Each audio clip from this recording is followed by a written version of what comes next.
Olá, está no ar mais uma edição do Jornal UFMS. Vamos mostrar os destaques da universidade, pesquisas e projetos desenvolvidos pela instituição. Fique conosco, o Jornal UFMS começa agora.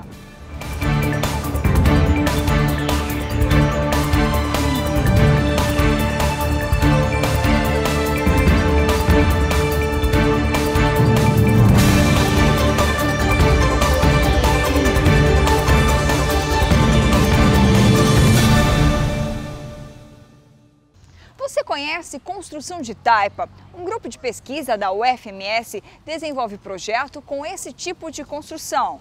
Confira na reportagem. Usada há muito tempo, a construção de taipa é ecológica e sustentável. Aqui na UFMS, nós encontramos um exemplar de casa completa construída com este material. A taipa, ou também chamada taipa de pilão, é uma técnica construtiva antiga, né? Desde os primórdios a gente usa a terra como um material de construção. E aí, com a tecnologia, né, hoje em dia, ela está se utilizando a relação de cimento, né, para uma melhor estabilização e para a gente ter a durabilidade desse material. Então nada mais é da gente misturar a terra juntamente com o cimento e fazer a compactação desse material dentro de formas. E com isso a gente consegue levantar o elemento construtivo, que é, no caso, a nossa parede, que faz parte do contexto, né, do nosso projeto de alguma edificação. A construção de taipa era um desejo que a gente tinha, também porque dentro dos cursos de arquitetura, né, e de engenharia civil, é muito pouco abordada a questão dos materiais não convencionais, né? Então ter uma construção inteira, né, realizada dentro de um campus, né, para a gente era o nosso maior diferencial, né, naquilo que a gente poderia investir, né? Então por isso que a gente investiu em fazer um protótipo inteiro, porque para os objetivos que a gente tinha nos projetos, uma parede ou outra já bastaria. Mas tendo a construção assim, deu a oportunidade da gente não só concretizar, né, os projetos que a gente tinha, mas também de começar a mostrar, né, para as pessoas que frequentam o campus, né, estudantes, professores, técnicos, e também para quem é de fora do campus, né, porque tendo uma casa completa, né, isso chama muito mais atenção do que uma parede ou outra, né?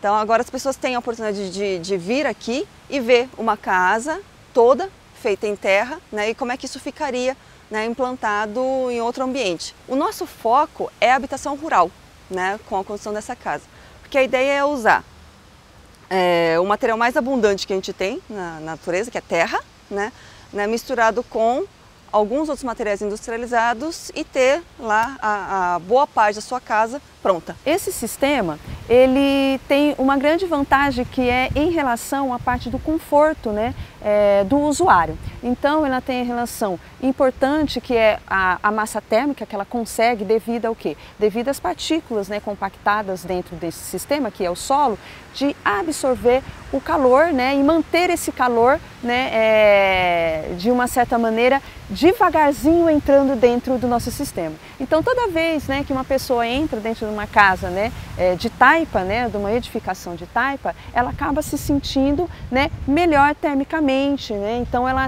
acha-se confortável. Então isso, da relação de um conforto ambiental, né, um conforto para o usuário, isso traz também a eficiência energética, que então ao invés da gente gastar, né, com o ar-condicionado, né, a gente acaba tendo que o próprio sistema construtivo, ele consegue regular, né, termicamente a nossa edificação. A casa completa, né, até onde nós sabemos, né, uma das poucas iniciativas que tem dentro de campus universitário. Temos um projeto de levantamento de construções em taipa no Brasil, né, porque assim como tem esse daqui, tem outras iniciativas, né, em outras cidades, outros estados, né, que não estão visíveis, porque a gente não tem bibliografia sobre isso, não tem atenção para isso. Então o que a gente quer fazer é isso, chamar atenção para esse assunto, né, através de um levantamento sistematizado. Então a ideia é de que isso vire um site, um aplicativo, né, onde as pessoas podem consultar onde estão as construções em terra no Brasil. Levantamento de obras de taipa de pilão no Brasil, né? Ele se propõe a pesquisar todas as obras que já foram construídas em taipa de pilão no Brasil. Então a gente tem um banco de dados formado por obras que são contemporâneas, né, obras que foram feitas recentemente e obras também já históricas, igrejas antigas, casas bandeiristas, né? Então a gente fez uma pesquisa principalmente em livros, acervo técnico de construtores, né, e demais publicações científicas, né, tudo que estava à nossa disposição, que a gente conseguiu ter acesso, né, de meios de pesquisa, a gente foi atrás para levantar dados sobre essas construções, área construída, né, quem é que fez o projeto, o estado de conservação, se já passou por reforma ou não, né, para a gente ter um panorama do que é feito em taipa de pilão no Brasil. A gente queria saber quanto mesmo as pessoas estão usando, né, se isso é só uma impressão nossa, que trabalhamos com essa área ou não, se de fato é no Brasil todo, né, em diversas regiões que a gente consegue ver esse aumento de produção em terra, né? E a ideia também é mostrar, ó, tem construções que já estão aí resistindo há mais de 100 anos, né? Não é uma técnica que ela vai se dissolver ou que vai, enfim, não vai durar quanto ao tempo, né? Então a gente também queria ter isso, né? Esse panorama frente aos anos, né? É uma técnica que tem bastante resistência e durabilidade.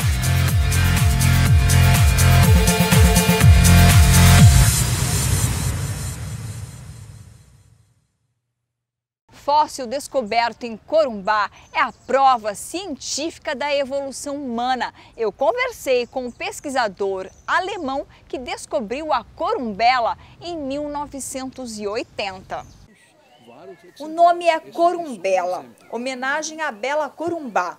O fóssil, com estruturas pequenas, medem de 5 a 10 centímetros de comprimento, características semelhantes de uma minhoca achatada, como descreve o pesquisador alemão. Hoje estamos sabendo que esse aqui eram tubos, pequenos tubos que estavam como se fosse um coral, né, vivendo no ambiente marinho raso. Tá? E depois eles foram depositados, enterrados pelos outros sedimentos, compactados.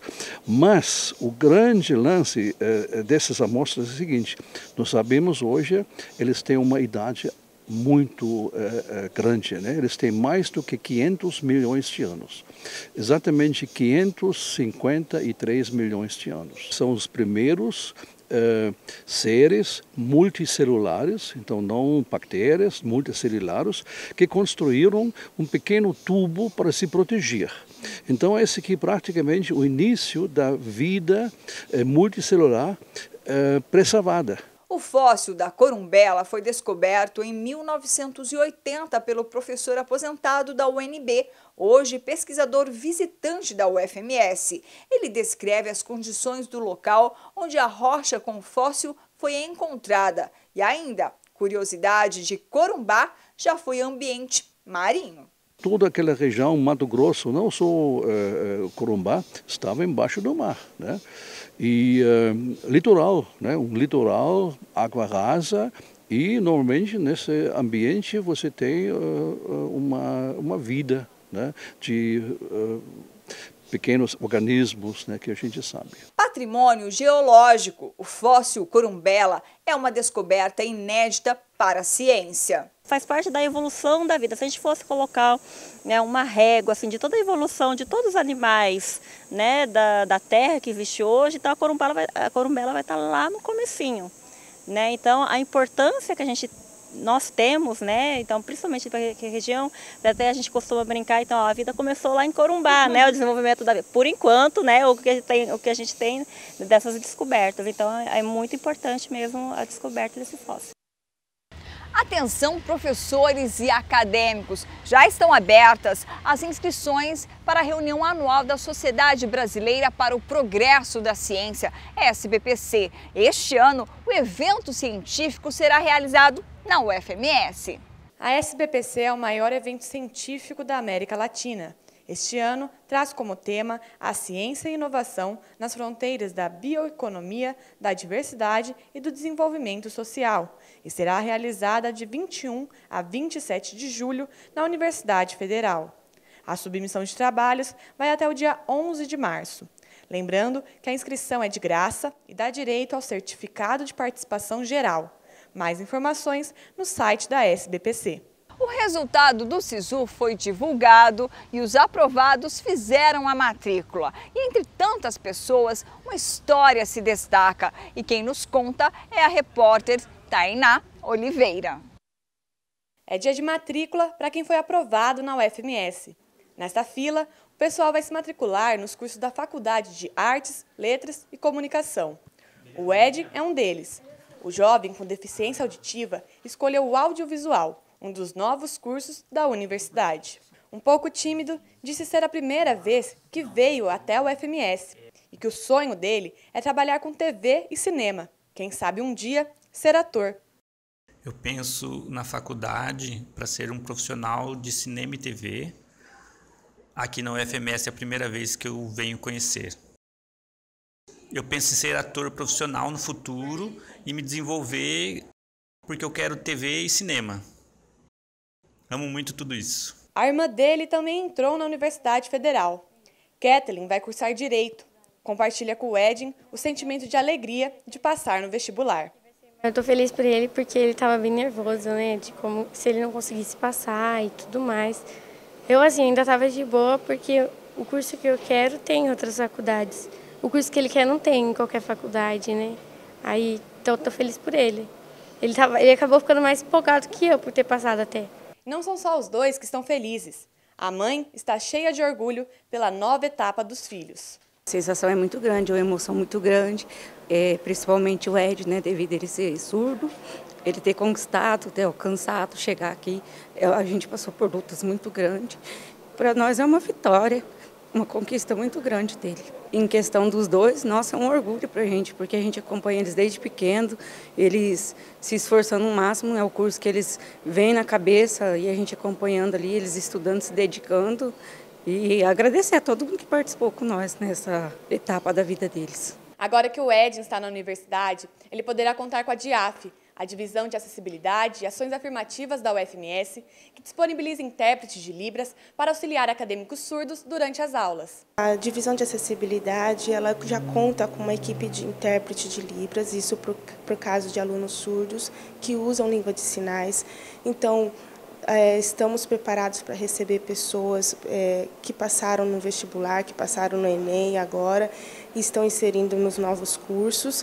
Nós fazemos o papel de interpretar as aulas ali para o aluno surdo e também quando ele pergunta alguma coisa para o professor, a gente interpreta para o professor também. A DIAF também dá apoio a qualquer acadêmico, professor ou servidor da UFMS com deficiência e assim pretende ajudar na permanência deles na universidade. Nós também temos outros apoios, que temos tecnologias assistivas aqui na divisão e essas pessoas podem nos procurar caso tenha alguma dificuldade e a gente pode fazer o possível para que ela acompanhe as aulas sem prejuízo.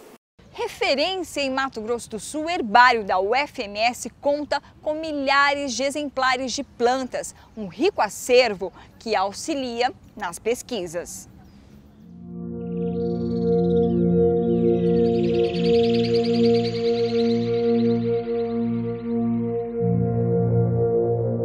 O herbário ele foi fundado em 1989, né? E com esforço muito grande de um professor aqui da UFMS, e depois os professores seguintes foram dando sequência no trabalho.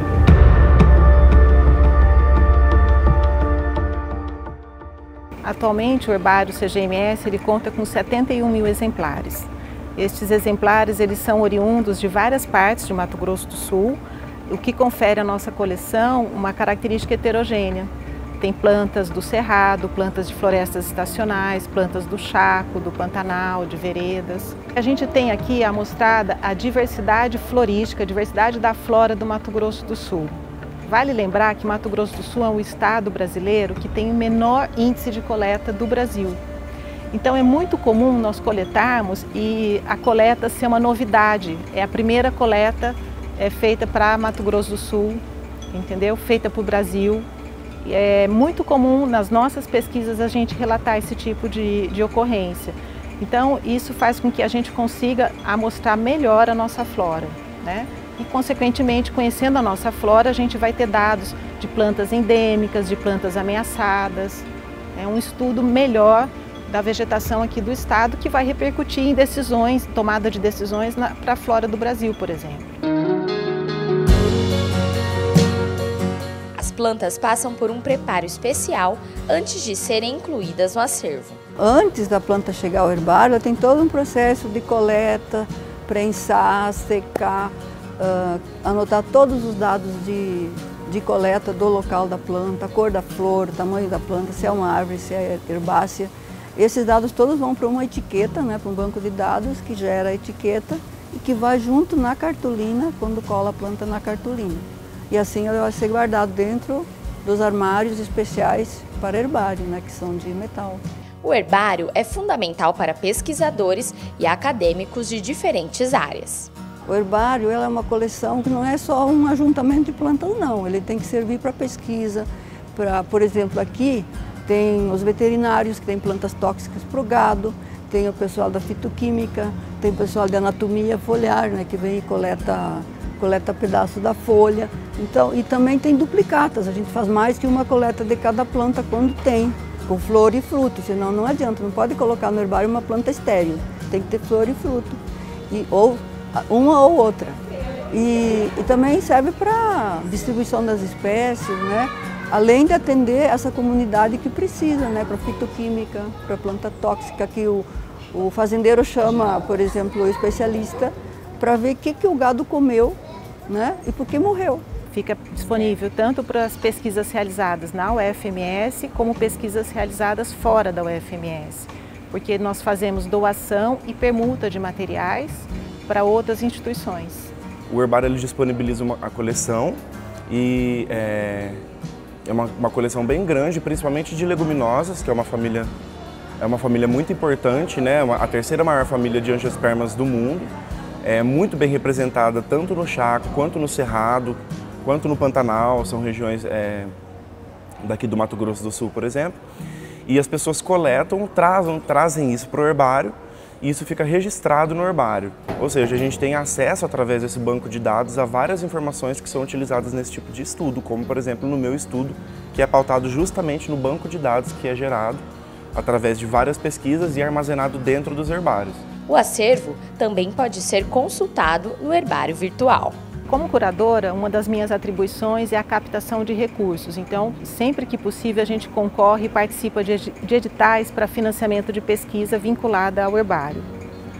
Nesse sentido, algumas parcerias são muito promissoras, porque permite com que a gente coloque o herbário no cenário internacional. Uma dessas parcerias é com o INCT, Instituto Nacional de Plantas e Fungos, e a outra com o Reflora. O INCT, a coordenação geral está em Pernambuco, na Universidade Federal de Pernambuco, e o Reflora está vinculado ao Jardim Botânico do Rio de Janeiro. Esses dois projetos permitiram com que a gente colocasse e disponibilizasse o banco de dados da coleção e com isso pessoas do mundo inteiro podem ter acesso ao que a gente tem, né, catalogado no herbário.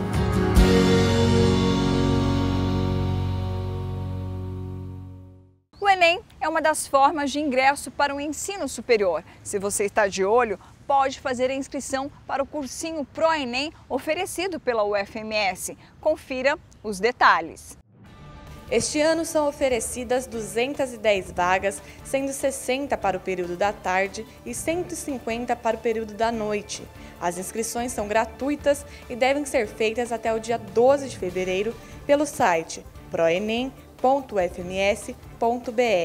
O resultado sai no dia 14 de fevereiro. Quem for selecionado deverá pagar uma taxa no valor de R$ 300. Não há cobrança de mensalidades. O início das aulas está previsto para 4 de março. O combate ao Aedes aegypti é desafiador. Uma pesquisa realizada pela UFMS busca eliminar as larvas do mosquito por meio de um fotoinseticida. Luzes de diversas cores que incidem sobre larvas de Aedes aegypti. No Laboratório de Óptica e Fotodinâmica da UFMS, uma pesquisa busca alternativas para o controle populacional do mosquito. O nosso projeto nasceu há 5 anos atrás, mas há 3 anos nós estamos trabalhando em colaboração com o grupo da USP, do Instituto de Física de São Carlos e da Universidade Federal de São Carlos. A gente tem trabalhado no projeto da curcumina, utilizando a curcumina, um alimento muito utilizado, né, com propriedades fotofísicas fantásticas para fazer o controle. As larvas são colocadas em diferentes concentrações de compostos fotoativados, como a clorofila e a curcumina. O composto recebe diferentes doses de luz. A partir dessa exposição à luz, a equipe avalia a morte das larvas do mosquito. Nós usamos diversas substâncias, tanto substâncias sintéticas como substâncias de derivados naturais. As sintéticas são alguns corantes, algumas nós chamamos de fotossensibilizadores alimentícios. Natural, nós trabalhamos também com a curcumina, a norbixina, que é um derivado do coloral.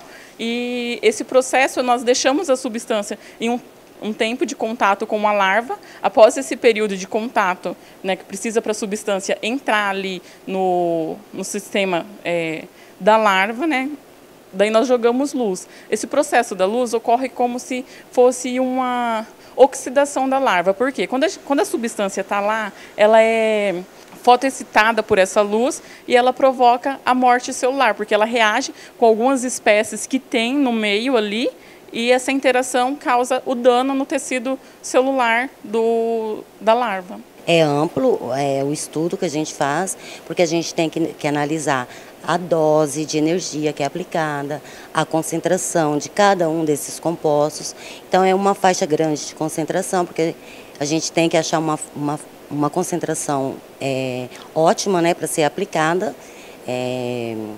Então ainda tem algumas análises para fazer, tem algumas análises ainda para serem feitas. A gente pensa ainda, nos próximos meses, fazer análise histológica, né, das larvas, para ver o que está acontecendo, como esse fotossensibilizador está interagindo dentro da larva. Este método possui vantagens quando comparado ao método convencional, o famoso fumacê. O controle convencional do Aedes tem várias formas que a gente pode fazer o controle. Do ponto de vista, o mais importante, e a população não pode esquecer, é sempre fazer o quê? Evitar os criadouros, o que a gente chama de controle mecânico. Existe a possibilidade de você fazer o controle biológico, você ter algum organismo biológico que vai no criadouro e se alimenta da larva, evitando o desenvolvimento dela. O controle químico, que é o usual, hoje a gente tem o fumacê sendo o controle mais utilizado, é o controle químico. Só que o controle químico, ele tem a desvantagem que devido à utilização às vezes inadequada, concentração inadequada, muitas exposições, às vezes sem um intervalo correto, você acaba selecionando os indivíduos mais resistentes, né? E até a hora que o controle químico passa a ser não mais eficaz. O que a gente está desenvolvendo é um controle físico, onde eu uso a luz fotoativável por uma molécula, e esse controle físico ele tem a vantagem de não ser seletivo apenas ao indivíduo que é resistente. Ele elimina os indivíduos resistentes e não resistentes, e também não induz a resistência porque ele age em multissítios, ele não atua especificamente num local inibindo o desenvolvimento da larva. Então ele tem essas vantagens frente ao controle convencional. No próximo passo da pesquisa, serão realizados testes em campo.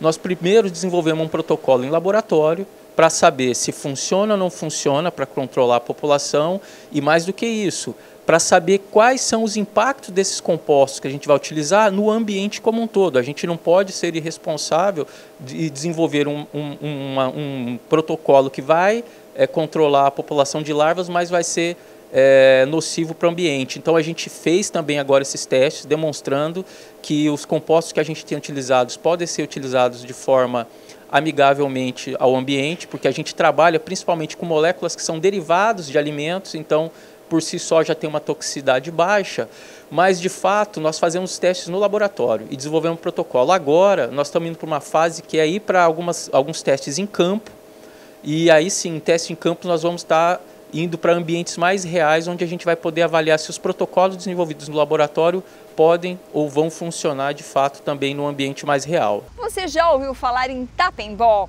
É uma nova modalidade esportiva que promete movimentar as quadras. Conheça agora um pouco da história desse esporte que foi criado no Brasil. O cenário é bem conhecido. Quadra, equipes adversárias, cada uma com 6 jogadores e bola rolando, não pelo chão, mas sendo lançada a tapas. Isso mesmo, tapa na bola para fazer gol, no jogo de tap-and-ball, nova modalidade esportiva. Pela regra, tem 2 tempos de 12 minutos, pode dar 2 tapas na bola e até pode quicar várias vezes. Um esporte que tem 9 anos e foi criado em Minas Gerais pelo professor de Educação Física, Marco Aurélio. Você dá 1 ou 2 toques na bola com o objetivo de fazer gol. E isso que é o atrativo, porque com 10 minutos o aluno, a criança já faz parte, já joga, já gosta e não requer tanta destreza. É um jogo que é para o alto, para o baixo, para o magrinho, para o gordinho, para os mais velhos, para os mais novos, todos jogam junto. O professor Marco Aurélio apresentou a modalidade para acadêmicos da UFMS e profissionais da área. Uma modalidade pouco conhecida, eu acho que no Mato Grosso do Sul ninguém nem tinha ouvido falar essa modalidade, mas é uma modalidade que já está implantada em 22 estados do país e que tem criado aí vários mecanismos próprios, com bola própria, uniforme, regra, livro próprio. Então é uma oportunidade importante também para que a gente possa ampliar o rol de conhecimento, o rol de conteúdos da educação física a serem trabalhados, para oxigenar a atuação profissional desses educadores. Quem participou se divertiu, suou a camisa para experimentar e entender o esporte. Vale a regra do jogo, como qualquer modalidade. Em quadra é entrar, ter espírito coletivo, dar tapas na bola, fazer gol e vencer. Mas por enquanto, aqui no ginásio Moreninho, na UFMS, foi apenas uma demonstração. O placar está mesmo na vitória para o esporte. O tap-and-ball caiu no gosto do time de participantes das equipes. Sensacional, eu acho que é muito bacana a gente ter modalidades novas, esportivas, vindo para a UFMS, né? Está sendo uma experiência sem igual para a minha formação acadêmica para o futuro. Como nós somos professores, passar essa experiência para as crianças. É lúdico, ajuda na queima da caloria, excelente. Tudo que é renovador, as nossas crianças precisam disso, ó. Formidável, parabéns para a UFMS, ó.